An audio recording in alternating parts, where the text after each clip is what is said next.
ఇక ఉమ్మడి మహబూబ్ నగర్ జిల్లాలోని మహబూబ్ నగర్ కార్పొరేషన్ తో పాటు 21 మున్సిపాలిటీల ఎన్నికల కౌంటింగ్ కు అధికారులు అన్ని ఏర్పాట్లు పూర్తి చేశారు.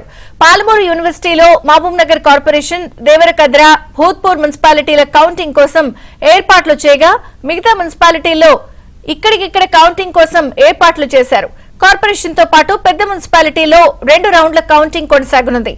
మిగతా చోట్ల ఒకే రౌండ్ లో కౌంటింగ్ పూర్తవుతుంది.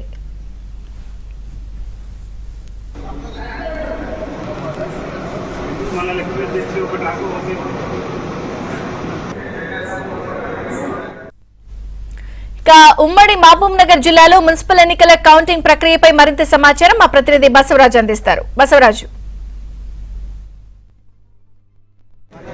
ఉమ్మడి మహబూబ్నగర్ జిల్లాలో మున్సిపల్ కౌంటింగ్ కోసం అధికారులు అన్ని ఏర్పాట్లు చేశారు. మహబూబ్నగర్ జిల్లా మినహా మిగతా జిల్లాల్లో ఉండే మున్సిపాలిటీలకు ఎక్కడికక్కడ కౌంటింగ్ నిర్వహిస్తుండగా మహబూబ్నగర్ జిల్లాలో మాత్రం 3 మున్సిపాలిటీలు అంటే మహబూబ్నగర్ కార్పొరేషన్తో పాటు దేవరకద్ర, భూత్పూర్ మున్సిపాలిటీల లెక్కింపు ఓన్లీ పాలమూరు యూనివర్సిటీలోని వివిధ బిల్డింగ్లలో కొనసాగనుంది. అయితే ఇందుకోసం ప్రత్యేకంగా ఏర్పాట్లు చేశారు అధికారులు.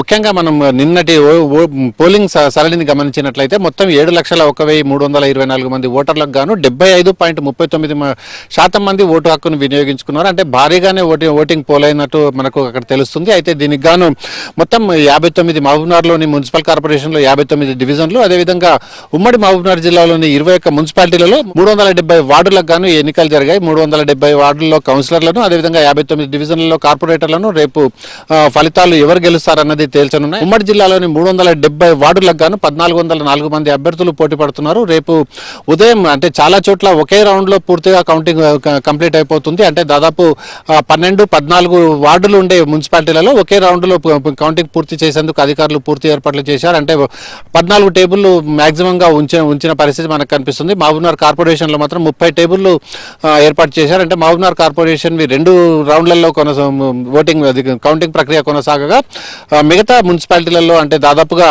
మనకు ఉమ్మడి జిల్లాలో తీసుకున్నట్లయితే మహబూబ్నగర్ తో పాటు షాద్నగర్, నారాయణపేట, గద్వాలు, వనపర్తి, నాగర్ కర్నూలు, కల్వకుర్తి ఇట్లాంటి పెద్ద పట్టణాలలో 2 రౌండ్లలో కౌంటింగ్ పూర్తవుతుంది. మిగతావి ఏదైతే చిన్న అంటే 12, 10, 14 వార్డులు ఉండే మున్సిపాలిటీల్లో ఒకే రౌండ్ లో పూర్తి అవుతాయి. మధ్యాహ్నం 12 కల్లా కౌంటింగ్ ఫలితాలు పూర్తిగా వెల్లడయ్యే అవకాశం ఉంది. మహబూబ్ నగర్ అదేవిధంగా 2 రౌండ్లలో కౌంటింగ్ పూర్తయ్యే పట్టణాలకు సంబంధించి 2 రౌండ్లు అంటే దాదాపు 4 గంటల వరకు మొత్తం అన్ని డివిజన్లు లేకపోతే అన్ని వార్డుల్లో కౌన్సిలర్లు ఎవరు, డివిజన్లో కార్పొరేటర్లు ఎవరన్న ఫలితాలు తేలనున్నాయి. ఎందుకోసం అంటే ప్రత్యేకంగా మనము ఏర్పాట్లను పరిశీలించినట్లయితే ప్రతి టేబుల్ గాను ఒక కౌంటింగ్ సూపర్వైజర్ ఉంటాడు, ఒక కౌంటింగ్ అసిస్టెంట్ ఉంటాడు, అదేవిధంగా ఒక పోలింగ్ ఆర్ఓ అంటే రిటర్నింగ్ ఆఫీసర్ కూడా అదే టేబుల్ దగ్గర ఉంటాడు. అదే వీరికి గాను అక్కడ కౌన్సిలర్లుగా లేకపోతే కార్పొరేటర్లుగా పోటీ చేసిన అభ్యర్థులతో పాటు ఒక్క ఏజెంట్ను మాత్రమే పరిమితం చేశారు. అయితే చాలా స్ట్రిక్ట్ గా పకడ్బందీగా ఇక్కడ పూర్తి పోలీసులు గట్టి బందోబస్తు చర్యలు ఏర్పాటు చేశారు. ఖచ్చితంగా ఎవరైతే